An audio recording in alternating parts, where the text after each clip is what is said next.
Live again on this Tuesday, November 13th. We've got a historic pairing happening right now. I do not believe these two have ever appeared on a live stream before. I've got the lovely Laura Loomer with us, and of course my regular guest, Larry Nichols. How are you guys doing today? Doing well. How are you? I'm very well. Larry, you feeling all right? I had a little puny, but I thought you were introducing me to the lovely Larry Nichols. My fixing to hang up. I would not do that, Larry, but I am pleased to bring you guys together because I don't think the Clintons have faced such formidable opponents as the 1-2 punch of Laura Loomer and Larry Nichols. This is really, we're making some great progress in the world of independent journalism. Larry, I'm not sure if you saw, but Laura was breaking a story the other day. She and her team have discovered that in Broward County, Florida, there was an Avis vehicle rented by a DNC employee that contained a provisional ballot box. Laura, can you give us a little background, get Larry up to speed, and maybe some of the rest of the audience that might have missed it? Yeah, so I broke this story on Sunday evening, and it carried on into early Monday morning, of course. It is now super viral, and it's just causing a lot of waves here in Broward County, Florida, and nationally. What happened was I had just left an Andrew Gillum event at a church where he was allegedly speaking with Brenda Snipes, and of course I was not allowed inside. And then I received a tip that an employee from Avis in the Fort Lauderdale airport, Avis, of course, being the rental company, had called in to authorities to report that he had found a box marked provisional ballot in the back of a rental truck. And then I had a source who was able to tell me that the name of the last person to drive the car was a Noah Hollander. And Noah Hollander, when you check his voter information in Florida, is a registered Democrat whose wife has donated to Andrew Gillum's campaign, right? Wow. So I was going to head over to the Fort Lauderdale airport, and then all of a sudden, traffic got blocked off, and there was a heavy police response. And I'm like, all right, like, what's going on here? This is rather weird. You know, as soon as I find out that there's a provisional ballot box that may be in the back of a rental car, there's all this police. What's going on? So 20 minutes later, the Broward County Sheriff's Office tweets out that they're responding to a bomb threat at the airport. And then immediately I thought to myself, all right, they're trying to cover up a deep state false flag or create some type of fake operation here, deep state at work to cover up the fact that there's more voter fraud in Broward County, Florida, right? And lo and behold, I was correct. And that's what happened. And I was able to get videos and photographic evidence confirming the fact that it was indeed a provisional ballot box that had blank ballots inside. Broward County Sheriffs responded to the Avis despite saying that they were responding to a bomb threat. So ballots found in the back of the car, but also, you know, it just goes to show you the recklessness. You could see here on the screen the recklessness of whoever that is just leaving this in the back of a car. And on top of that, it shows that Sheriff Israel, who we all know to be a liar, he is disgraced, of course. His involvement in Parkland resulted in 17 people dying. Wow. He called in a bomb threat, essentially, because the sheriff has to ride off in Broward County for the airport to be shut down. And the airport was in lockdown mode, which cost them hundreds of thousands of dollars, because to shut down an airport terminal, you're delaying flights, that costs people hundreds of thousands of dollars. You're wasting taxpayer money for this excessive response, when in reality it was just a ballot box and they knew it was a ballot box. So Sheriff Israel has some questioning to do. And of course the story is so egregious because it sounds like a meme. I mean, honestly, the night that it happened, when I said there was a reported bomb threat at the airport, people were making jokes. Oh, they found some ballots. It's such a meme. It's like when memes become reality, because people were trying to make jokes about, ballots found at the airport, just to be funny and snarky and kind of cheeky about the whole voter fraud situation. But lo and behold, they literally shut down the airport with a fake bomb threat to cover up the fact that they found provisional ballots. It's absolutely not funny at all. Larry, do you think that this constitutes sufficient evidence to conclude that Sheriff Israel had the intention to spoliate evidence and go in there and take these ballot boxes before anyone could figure out what was going on? Luckily, we had Laura there on the scene getting that evidence. I mean, absolutely. You know, Laura, you were incredible to be at that moment, at that place. I mean, just incredibly fortuitous that you were there, because you actually caught what they're doing. Now, let me give you a little background, Laura, so that you understand. This doesn't surprise me. It's not funny at all, but it doesn't surprise me. We used to, when I was with the Clintons, we would go and we would get the different precincts, and they would vote. And then the traditional way in Arkansas in that day was the voting precinct would take all the ballots, put them in a box, lock the box, hand the box to the state police that was there. State policeman would put it in the trunk. He would take it to the county seat or wherever they were gathering all of the votes. And then when he got there, what would happen is they would take out a box and take it in. But it wouldn't be the same box that they picked up at the voting precinct. It was one that we had chummed. So what you're seeing, or what you saw, was exactly that same trick, just modernized to some degree. That's what I thought. That's what I was thinking to myself, is it really this reckless? Are they really this reckless to the point where they're going to leave provisional ballot boxes in the back of a car? I mean, I honestly think that this is the reason why Broward County has not even begun the process of recounting, despite the fact that the Secretary of State of Florida has ordered a recount. Let's just entertain this idea. What if this was supposed to be some type of swap, and the person, this Noah Hollander guy, hypothetically said, all right, I'm dropping off the rental. The box of ballots is going to be in the rental, and it was supposed to be like some type of swap. Like, it's a dead drop. Right. It's a dead drop, Larry. Just weapons. Yeah, just a switch. And but they're so unconcerned today, guys, about being caught, that it's shameful. Shameful. They're not worried. As a matter of fact, think about it. Calling a bomb threat at an airport just to cover that up. Do you think in days gone by anyone would have dared gone to that extreme to cover that up? No, I mean, it's extreme. That would be insane. I'm sorry. Also, too, they also lied, and they say, look, you can even see the local news reports, investigating suspicious package, bomb squad. Jason's pulling it up on the screen right now. None of the news stations have reported on the fact that this was a fake bomb threat. None of the local stations are picking up the story about the ballot, despite the fact that yesterday, Brenda Snipes, who's the Broward County Supervisor of Election, was forced to address my report, which went viral. Even Rush Limbaugh was talking about it. Sean Hannity last night, too, and Matt Gaetz was on TV talking about it. She was forced to admit that they found blank provisional ballots. So if this was a conspiracy, it would have prompted a response from the supervisor of election. But she had to confirm that, yes, indeed, they found blank ballots in this box, which is unacceptable. Why are Broward County employees using rental cars to dispose of ballots? I mean, now, Larry, what's the significance of blank provisional ballots? What would that be done to do? What could they do with that? Well, the blank provisional ballots are sitting there kind of as a Mike Force, mobile infantry company. They're ready with those to do whatever they've got to do to get the outcome the way they need it to go. Uh-huh. So they can fill in those votes after the fact, you're saying? That's right.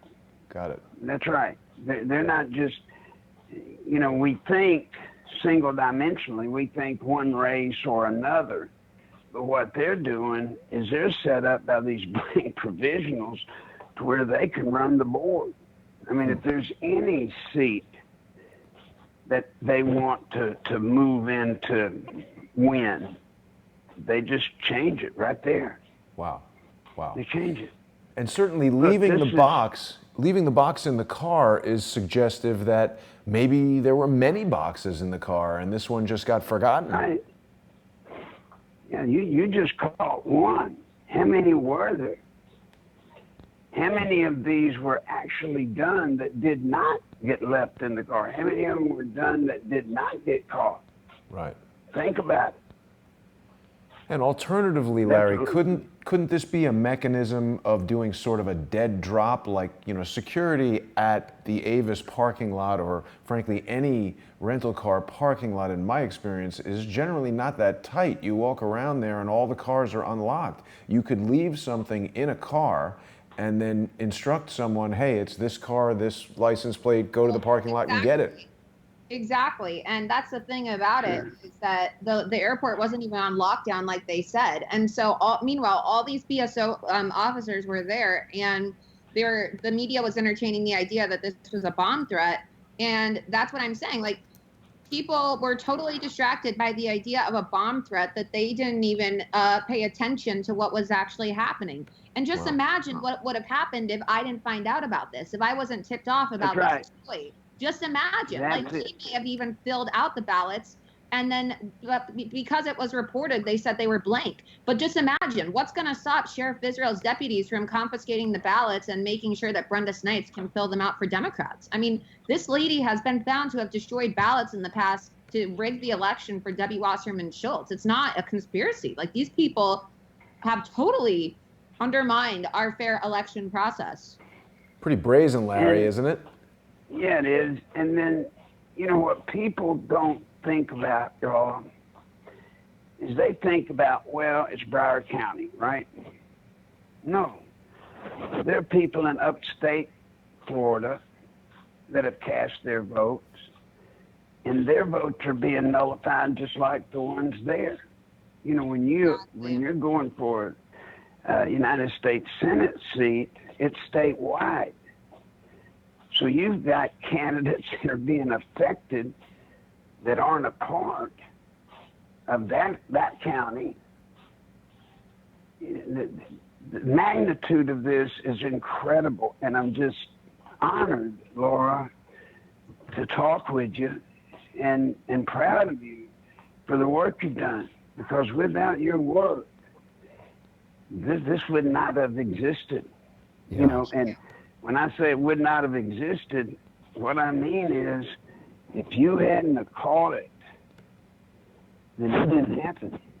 Yeah. You see, that's the bad thing about this stuff. I agree with you, Larry. You know, I don't think anyone, mainstream, alternative media, whatever, Laura is absolutely killing it. She is out there with a tenacity that is unmatched, holding these people's feet to the fire. So people should be going over to Twitter, and at Laura Loomer is where you can follow her. And it's incredibly important that we support Laura. Go to Illuminate Media. You can find it at lauraloomer.us. And this type of work requires money. Laura's not trying to take advantage of anyone, or, you know, this just can't be done for free. You've got to, you know, get to places, cabs. Laura's been banned from Uber, so, you know, she's got a lot of complicated expenses that she needs to cover. And if, you know, Laura, I have observed the troll armies come out of the woodwork to say all kinds of crappy stuff about you, and I'm telling you, no matter what people think about you, your style, whatever, if people value our republic, they need to apologize for saying crappy things to you, and you need to support Laura Loomer. There is nobody out there doing it like she does. Laura, I am proud to call you a friend, and this really is amazing work you're doing. So what's going to happen now, Laura? Is anybody doing anything with this? Well, I appreciate that. Well, Brenda Snipes, of course, like I said, was forced to have a press conference about this yesterday, and the media was there, and nobody seemed to really be concerned over the fact that this Democrat who works for Brenda Snipes, apparently, Noah Hollander, transported these ballots. And I don't know why the media is not very concerned about the fact that, you know, that ballots were being transported in a rental car. It kind of makes you wonder how many other rental cars have ballot boxes just left behind. And no one's talking about the fact that this guy is personal friends with Sheriff Scott Israel on Facebook. No one wants to talk about the fact that his Facebook has pictures of him and Andrew Gillum. You can go on my page on my website and look at my article and see it there. And there's so many questions that need to be answered. And I just want to tell you guys, like, when Donald Trump calls the media the enemy of the people, he really means it. The media really is the enemy. Fox News was calling me a protester on TV the other day because I confronted Brenda Snipes and her lawyers, and I was like, when are you going to jail for destroying ballots? When are you going to go to jail? You deserve to be locked up. And they said that I was disrupting and that I'm a protester. Meanwhile, I'm the only journalist who managed to ask Brenda Snipes a question. All these other people are there. I got the lawyer for the Democrat Party on Florida on camera admitting that he doesn't think destroying ballots is fraud or corruption. And mind you, this is one of the people who's supposed to be there to observe, to make sure there's no funny business going on. Wow. And on top of that, go on. If I may, let me tell you where this is headed. Number one, Jason, you know, we've talked about it on this program time and time again. You can tell it's a part of what I guess you want to call a deep state, whatever you want to call them, when they use the same old tricks. Remember misdirection. Yeah. Misdirection is one of the staples. What did they do immediately? Bomb scare. Threat at the airport. Yeah. There you go. Misdirection. Get everybody onto something else. Number one. But here's the killer, Laura, and this is why your work is just absolutely beyond important. There's a day coming when the quote-unquote progressive movement, the progressives, are going to come against our form of government. They are. And they're going to say that our constitutional form of government that created this nation is outdated. And to prove it, they're going to show that our election process just can't work anymore. It just won't work. So therefore, we've got to have some new way of choosing leaders.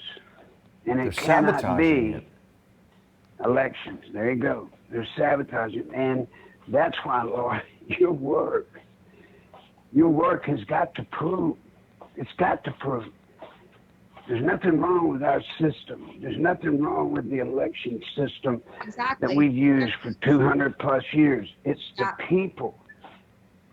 And it's a shame, you know, it's a shame because I'm laughing at this right now. And I'm thinking to myself, can you believe that the Broward County Sheriff's Office called in a fake bomb threat to cover up the fact that a box of provisional ballots was found in the back of a rental car? Like, this is so funny to me. And it's funny because it sounds like it's something out of a movie or like some wild conspiracy theory.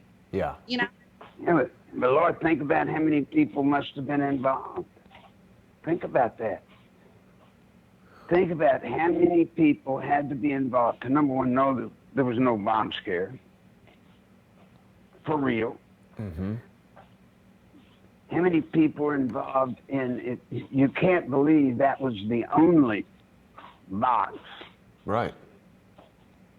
This is just part of a larger effort, right, Larry? I mean, it certainly seems like there must be a lot going on there. So you must have police at some level involved. You must have, law enforcement at some level. You must have election people at some. The number of people involved in this is incredible. The scope, and to go on and nobody touch it in the media is even more bizarre. Right. Yeah, let's Unless talk about you realize the media is not our friend. Right. Let's talk about that for a moment, Larry, because as Laura points out, President Trump says the media is the enemy of the people. Whoops. Sorry. I didn't mean to play that just yet. Whoop. Okay. Laura points out that President Trump says the media is the enemy of the people. And of course, this is what we're seeing. They're covering up this wrongdoing. The media is meant to do what Laura is doing, where they act as a check against corruption in the government, but instead they're facilitating it. When I first came out against Bill Clinton, one of the things that was the hardest for me to do, Laura, you probably remember these days. I don't know how old you are. Forgive me. 25. I was born in 1993. My first political memory is hearing reporters on the news talk about Bill Clinton getting a blowjob in the Oval Office. I was 5 years old. Okay. 25, Larry. Can you believe that? No. Laura, you are going to... Sorry, excuse me, Larry. Got hit with... I just want to say, Laura, you will go down as a legend, in my view. At the age of 25, Larry, Laura is pointing out this level of corruption. She has like a 60-year career ahead of her. That's right. Absolutely. Well, in my day, Laura, when I would bring up a story about Bill Clinton, the women, whatever it was, I was constantly dragged before the media, and the media would say, we have to have 3 confirming independent sources before we can dare touch a story. Right. Think about that. I had to have 3 independent witnesses of something before the media would touch it. Well, that's not the case today. Right. Today, the accusation will get you. Right. But that's how far down the media has come. I know. It's pathetic. It is. So bad. So I mean, the media won't even report on the fact that this video that Jason's about to show of Leonard Samuels, who's being paid by the Democrat Party of Florida to represent them at the Broward County Sheriff's Office, admitting that, oh, well, Brenda Snipes destroying ballots isn't fraud or corruption. Just take a listen for yourself. Yeah, let me play this for you here, Larry. This is crazy. Mind if I ask you a couple of questions? We're on a live stream. There's a few thousand people watching. Sure. So you said your name is? Leonard Samuels, counsel for the Florida Democratic Party. Right. So given your own personal opinion and, you know, as a lawyer, of course, do you think that it's appropriate for Brenda Snipes to be overseeing this, given the fact that a judge ruled that she already destroyed ballots in the race between Debbie Wasserman Schultz and Tim Canova? I mean, doesn't that seem a little unethical for her to be overseeing this? Of course she should oversee it. She was appointed by a Republican governor, Governor Jeb Bush. Right. She's been reelected several times by the voters of Broward County. He made that having all the information possible on the ballot. There's been not one iota of fraud. There's been not one iota of corruption. There has, though. The judge ruled that she destroyed ballots in the race between Debbie Wasserman Schultz and Tim Canova. So how can you say that there's not any shred of evidence for corruption when she destroyed ballots? I mean, if you are an election supervisor, shouldn't destroying ballots be an automatic disqualification for you to oversee an election? I don't qualify that as fraud or corruption. You don't qualify destroying ballots, legitimate ballots, as fraud or corruption? It was way after the election. Debbie Wasserman Schultz But it doesn't matter. won that election. election. Fraud, and you're a lawyer for the Democrat Party? I do not believe right now in this process here today there has been any evidence of fraud or corruption. I'm not talking about that. My question was, should she or should she not be overseeing this given her record of corruption and destroying ballots? I don't agree with the premise of your question. You're a lawyer. You're saying that there's that's not corruption or fraud to destroy ballots. That is the definition of corruption and fraud when you destroy ballots. I don't agree with what you're saying. There's been no evidence of any fraud or corruption. A judge in Florida ruled that she destroyed ballots. Can we do an interview? Thank you. Yeah, I'm doing an interview too. I don't know if you think you're like more important than me or something. No, but he's finished. Thank you. I appreciate it. I'm done right now.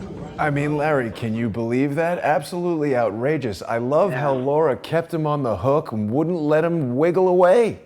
Yeah, and mind you, the person who interrupted me rudely when I was trying to press this guy for answers was Fox News. Believe it or not, that was Fox News, you guys. Whoa. So, you know, isn't it kind of interesting how Fox News tried cutting me off when I'm trying to press this guy for answers? And it's like, I was listening to their interview, and their interview was softball compared to mine. So, I don't know. Laura, Laura, I've been trying to tell people for a long time, Jason knows this.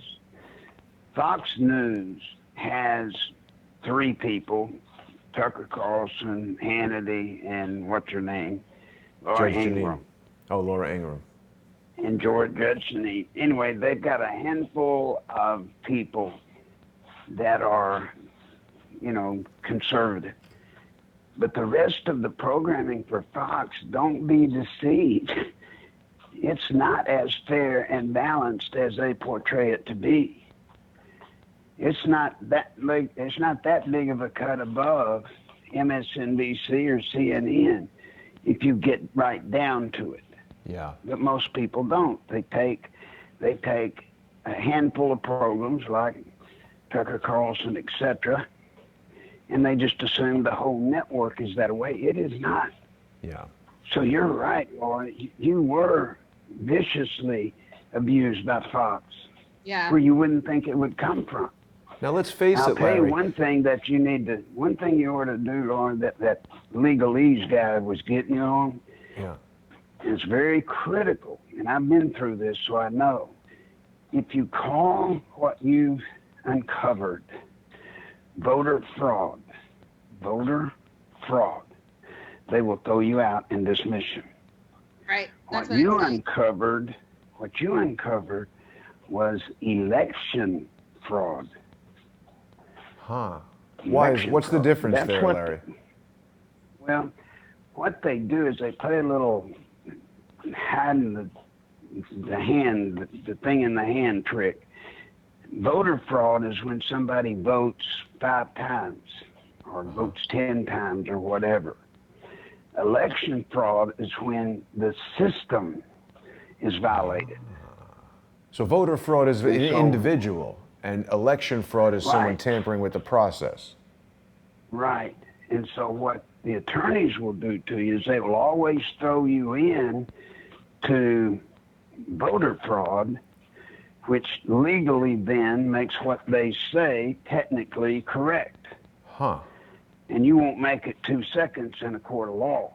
You go into a courtroom alleging voter fraud when it's actually election fraud, you'll be ruled 11 right out of court. I know. Well, let's face it, Larry. Fox News, just like MSNBC, just like CNN, The Washington Post, it's a gigantic multi-million-dollar corporation that relies on advertising dollars and relies on access to these politicians in order to be able to carry on its work.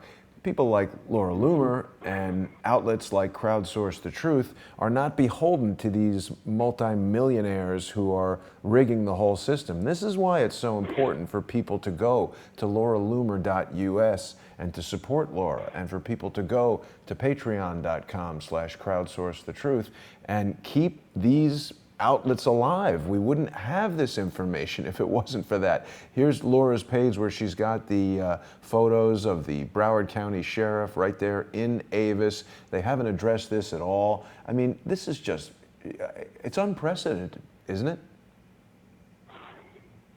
Yeah, I mean, absolutely. The evidence is unprecedented. I mean, the evidence, Laura, that you have presented, I mean, that's it. Boom. There it is. Yeah, and they're not even talking about it. And I cannot believe, like, if you go to my article and you read the article as well and you click on the tweets, you'll see that the sheriff's office doubled down. They're like, oh, all is clear. We've determined that there is no bomb threat. Like, so you're going to cause mass panic at the airport and make people think that there's a bomb at the airport just so you can cover this up. Like, when I was driving, there were people running on the side of the street with their suitcases because traffic was backed up 2 miles. And they were like, oh my God, 9 people just got shot in the airport. Like, there were all these rumors going around that people got shot, that there was a bomb, that there was a terrorist attack. Like, you can't just call in a bomb threat like that. It doesn't work that way. That's crazy. Well, so what's, there should be some legal liability to the sheriff or to whomever, because you put people's lives at risk. There are people that may have had a stroke. Right.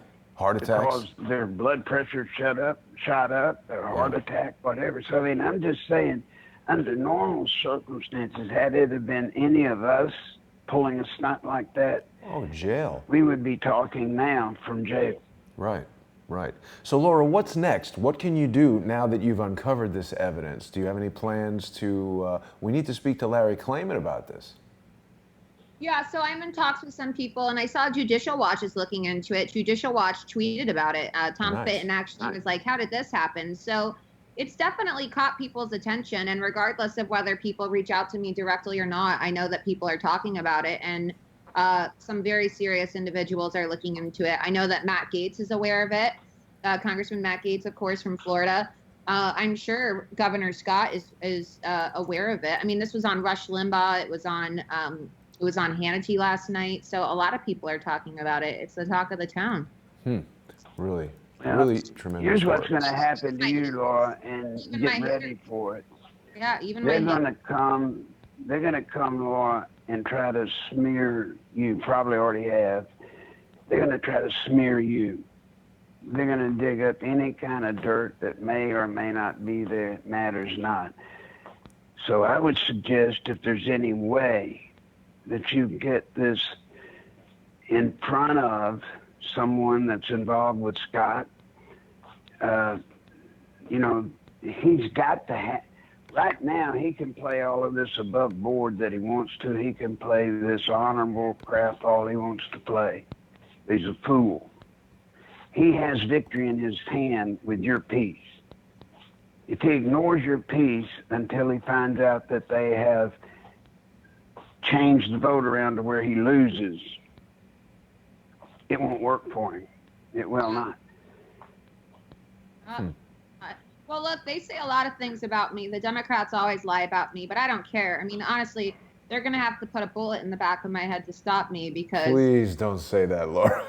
But I'm just saying. saying. That. I mean, I'm just saying, like, they're going to have to, you know, find me dead as a 2-shot suicide victim to stop me because I'm not going anywhere, and it doesn't matter what they dig up about me. I'm not really ashamed of anything I've ever done, anything I've ever said, and it's not going to stop me. This is what I love about you, Laura, and you should not be ashamed of any of that. Now, the other thing that I've heard recently that I wanted to speak to you about, because I wasn't sure about this, you confronted, of course, Alyssa Milano, who was supporting the Women's March, and Linda Sarsour.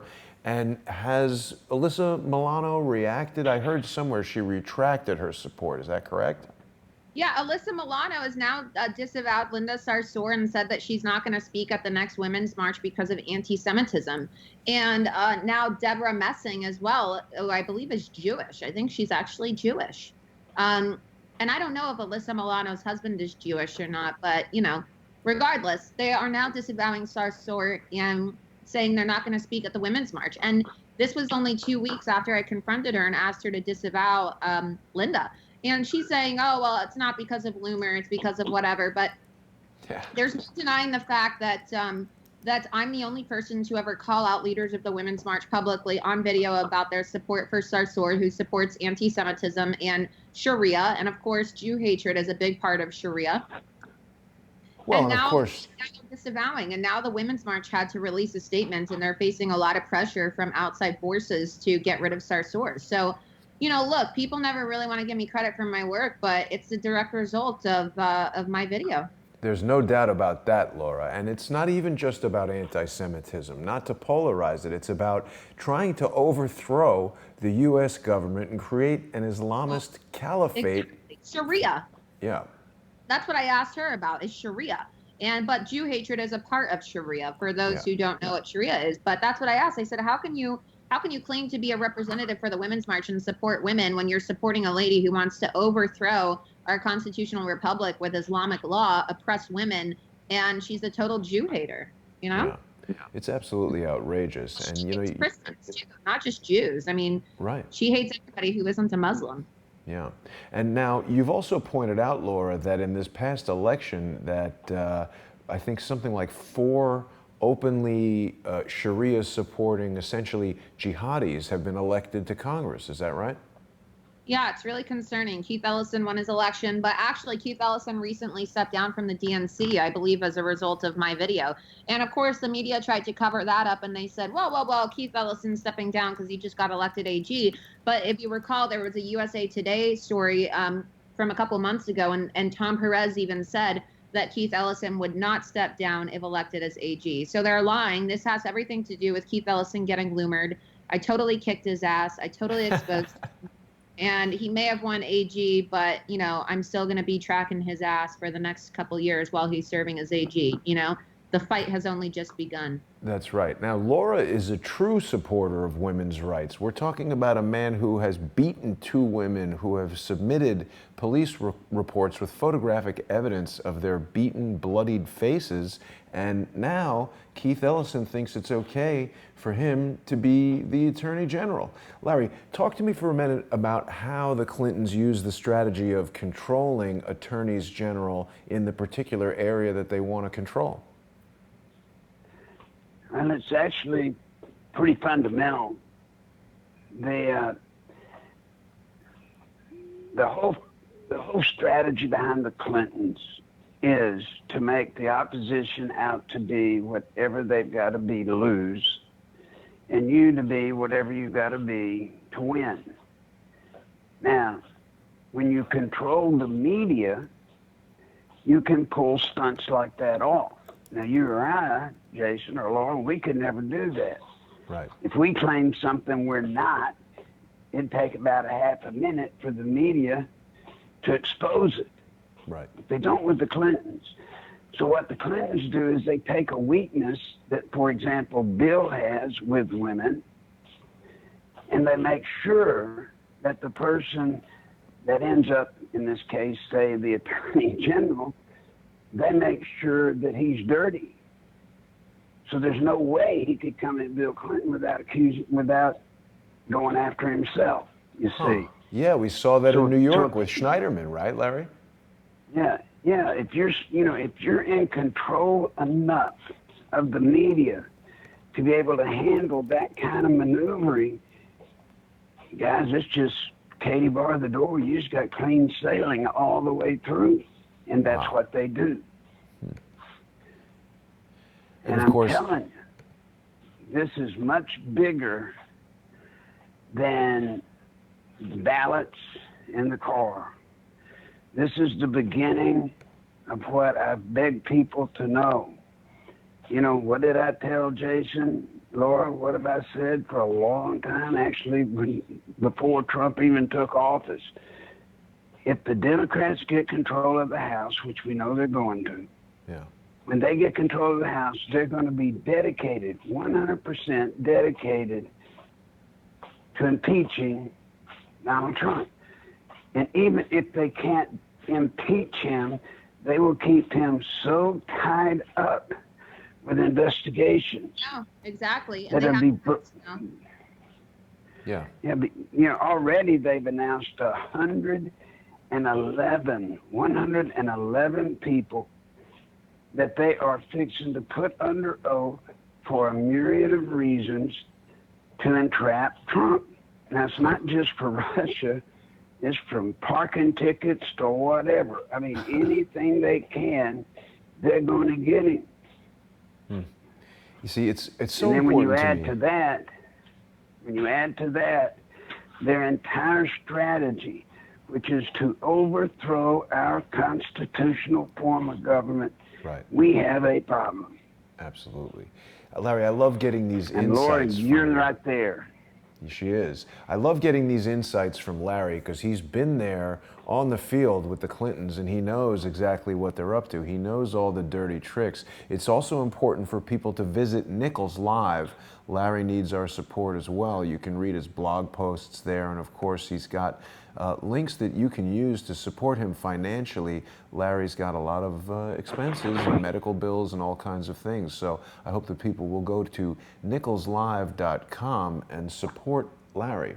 So Laura, what's the next step? Larry, have you ever seen my video where I confronted Chelsea Clinton and Hillary Clinton? No, I have not, hon. I need to. You know, Bill Clinton had me thrown out of his book signing, too. I'm on their Secret Service list. Mm-hmm. Uh-oh. Uh-oh. You are becoming most wanted, aren't you? So, Larry, how does that work? Maybe we should team up. Maybe we should team up, you know, because the Clintons this week, I believe it's this week, if I'm not mistaken, is when Hillary Clinton's new tour with Bill Clinton starts, and they're going around on this expensive tour. If you want to pull that up, Jason. Maybe Larry Nichols and I need to go on tour together. I don't know if Larry's in a good position to travel around, Laura, but he can certainly give us this type of color commentary on all of your work. Yeah.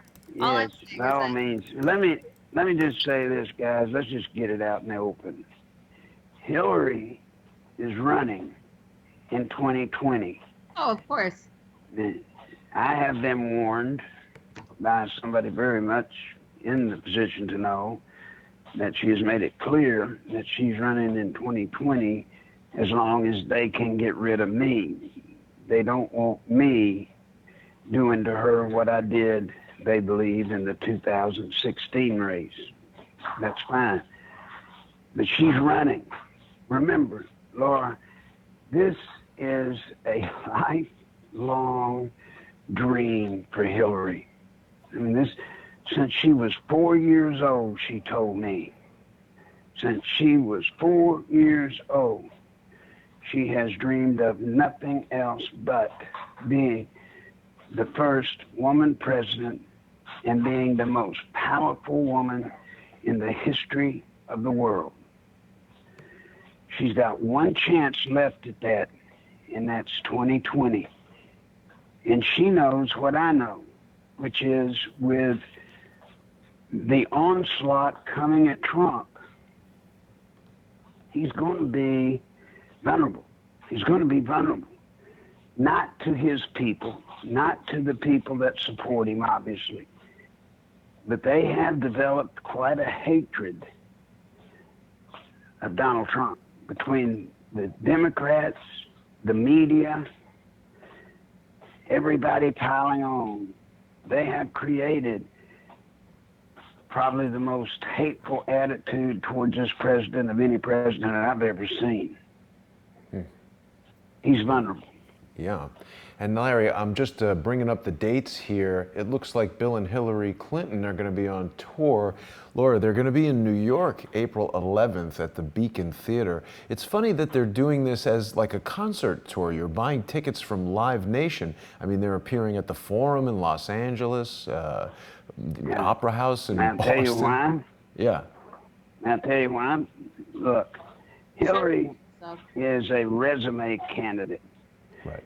She believes that her resume, being governor's first lady, the first lady to the president, being all the things she's been, United States senator, all of the things she's been, makes her more qualified to be president than anybody ever. However, she is a horrible candidate.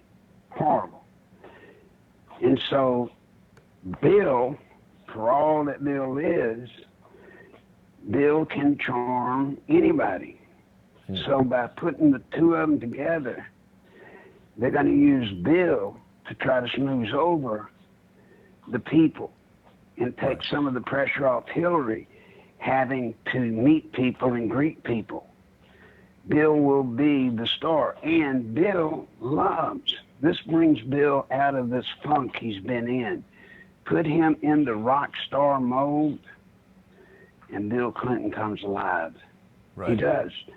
I've seen him do it over and over and over. Now, Larry, turn on the lights, and he's something. This is what I think is going to happen. I think that Hillary's doing this to rebrand herself as a progressive candidate, and she's doing this on the tour so that she can try to rebrand herself and, you know, talk about ways that she really is a progressive. I think that, I think that she's going to try to be the progressive candidate, the Antifa candidate. And then I think that she's going to be inciting violence against Trump and really rally the country's hatred for Republicans and Trump to become elected. And I think that because she has more money than all of the other candidates, and, you know, she has the brand. Deep state support in the brand. Well, you know, I think that she for sure is going to run for president. And also, what is significant about 2020? I'll ask you the question. I already know the answer, but what is significant historically for 2020? What? Well, it's the 100-year anniversary since women got the right to vote. So of course the Democrats are going to run a woman.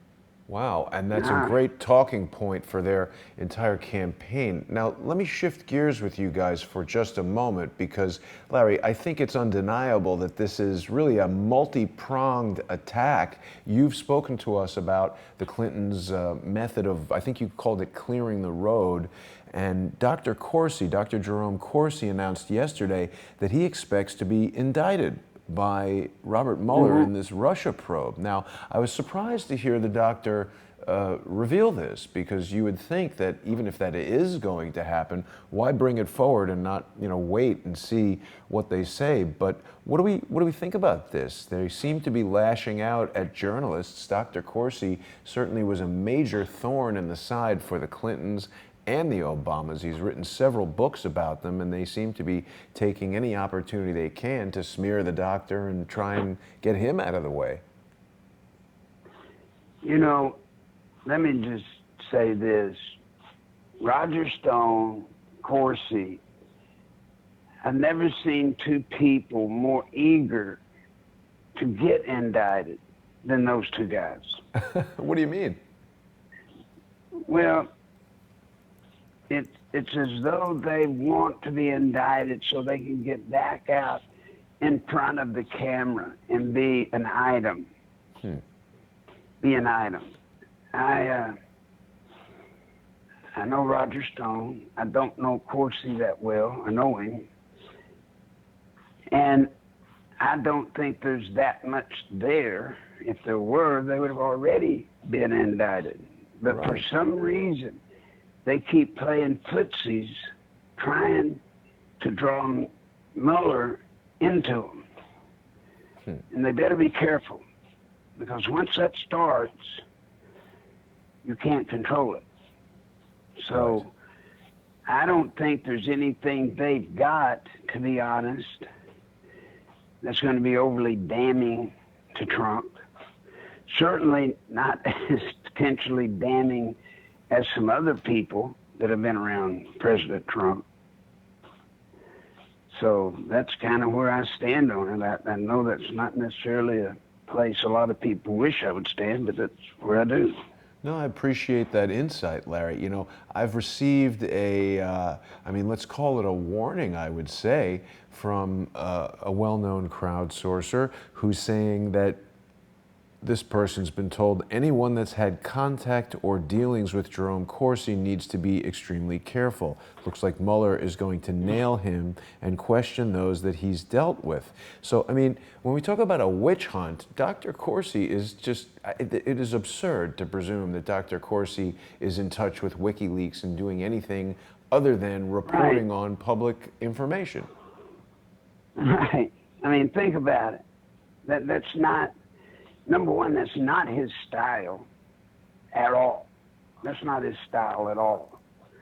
And number two, I don't think he would find that much that he would participate with or that he could bring to the party. WikiLeaks could bring a lot, I'm sure.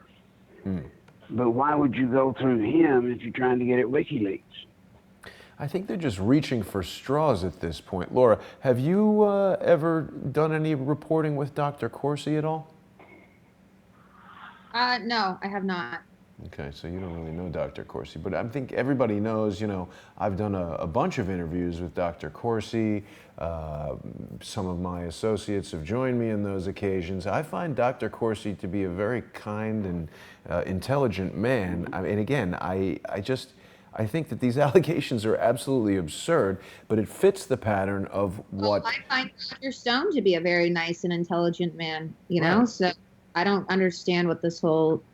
Right, so you've worked with these guys, Laura. I mean, these accusations are, in my view, just, you know, clearly accelerating the witch hunt and trying to... I mean, I know Roger Stone personally, you know, like I had dinner with him the other night. I'm very good friends with Roger Stone. I love him. I think he's a great person. So I don't know what their issue is, but, you know, I have the utmost respect for Roger, and I really haven't had personal interactions with Jerome Corsi, but I really, you know, admire Roger Stone. And let me say, repeat, you know, I'm not trying to impugn their character in any way. I'm speaking purely in the sense, in regards to messing with Mueller. Yeah. They better not do that. Well, it's too late. I mean, not do that. It's too late. It may be too late. Yeah, Dr. Corsi has been being questioned by Robert Mueller's special counsel team for the past 2 months, and he's been laying it out for us on his podcast, video podcasts, where, you know, he's being financially raked over the coals, and he's now concerned for if they bring criminal charges against him. We've heard from many, many people. We've heard from Larry Klayman. We've heard from Sidney Powell that this is the way they do it. They just bring criminal charges against you. Now, my concern is I feel like Robert Mueller is attempting to weaponize this investigation to shut down people like Charles Ortel, because they know that these guys have got the goods on them. And once you start tugging on that thread, it's going to unravel a yarn that they don't want people to know about. What do you think about that, Larry? Jason, Laura, they've got the greatest weapon known to modern man. if they don't like what we're doing, what you're doing, or if we're in their way or causing them problems in a significant manner, they have the full weight, power, money of the United States government behind them at their disposal. They can break us so fast. Right. You know, number one, we don't have the money to hire a halfway decent attorney, much less to be able to afford the emotions and all the things that go on with a lawsuit or with a criminal case. We don't have it. They know it. Yeah.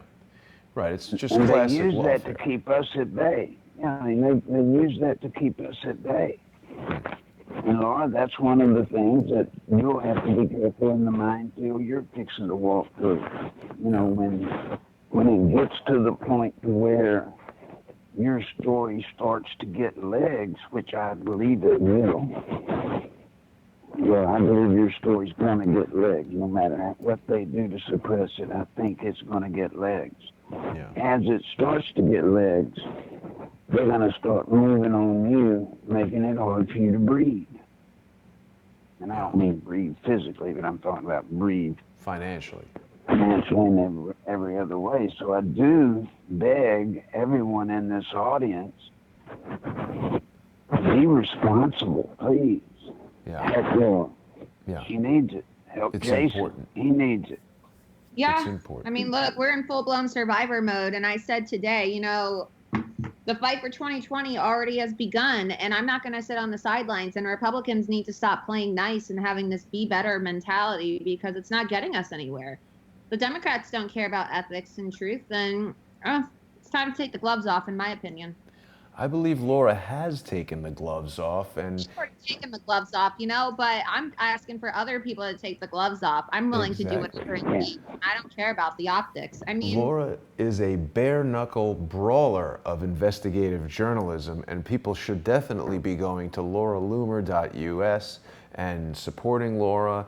Definitely get to her links. Laura, where you've got, there we go. So people can buy merchandise from you. They can send you money to support these investigations that you're doing. And, you know, Larry, there are a ton of haters who get on Laura. I think even Michael Avenatti was stooping to, you know, like 12-year-old boy tactics of insulting he was, like, Laura. trying to body shame me and whatnot, but I don't even care, honestly. Like, Yeah, he's a porno lawyer. It's really not worth getting upset over or even mentioning, except to point out that he is a ridiculous stooge. I definitely also want people to go to nicholslive.com and support Larry. Larry needs our help. He's got a lot of medical bills, and he's got the day-to-day expenses that everyone has. I really value Larry's input on these broadcasts and sharing his experience with the Clintons, his knowledge of election fraud and things that he observes. It's so great, I think, to put people together like Larry and Laura, and we get this really powerful combination of, you know, there's things that Laura knows and things that Laura does and things that Larry knows, and when we cross that over and mix everybody up, it's a powerful combination. That's the whole point of Crowdsource the Truth, is bringing everybody together like this. So I hope that people will go to patreon.com/crowdsourcethetruth and become monthly sponsors. It helps me keep Crowdsource the Truth going, and you're going to enjoy a lot of exclusive content there on patreon.com/crowdsourcethetruth. Laura, I know you're very busy blowing up the Democratic Party and the corrupt Democrats that are in there, and I say that figuratively, of course, but we've got just a couple minutes left. Is there anything that you guys wanted to say as we close it out here? like I said, take the gloves off. It's time to start fighting back, you know? And honestly, if the Democrats are going to have the Not My President movement, then we need to have the Not My Senator, Not My Representative, Not My Governor movement. Because why should we have to accept the election, the unfair election of these Democrat representatives who are stealing elections before our eyes, if they're not going to accept the fact that Trump's our president? Yeah, well said. You know? Larry? We need to have, we need to have schools in the street. Absolutely. What I'd like to do, Jason, if you would, when the program's over or whatever, Laura, I'd like for Jason to give you my number There's some people that I know that might be able to help you in the circles you need help, or you'll Great. need help. And but folks, it's all down to, if you can't see that our country's in trouble, struggling, fighting for life, you're just not looking. It's time, and just like Laura said, it's take the gloves off. It's time to engage. You gotta. We've all got to, or it's going to go away. And when it goes away, we'll never get it back. That's right. That's right. Well, Larry, thanks for joining me as always. And Laura, this has been so great. I'm so pleased I was able to introduce you and Larry. And Larry, I will definitely give Laura your phone number so she can be in contact with the people that you're talking about. And I want to thank everybody for watching. Larry, I'll speak to you next week. Laura, good luck in everything that you're doing. I'm going to be back at 7 p.m. only on Patreon with Mike Moore, the journalist formerly known as Thomas Paine. Mike Moore, of course, from True Pundit. We've got another episode of More Pain, and Larry Klayman will be joining us to talk about this incredible corruption, and I'll be sure to ask him what, if anything, can be done about this shocking information that Laura has uncovered. Thank you guys so much, and thanks everybody for watching. Thanks for having us. Bye. Bye-bye.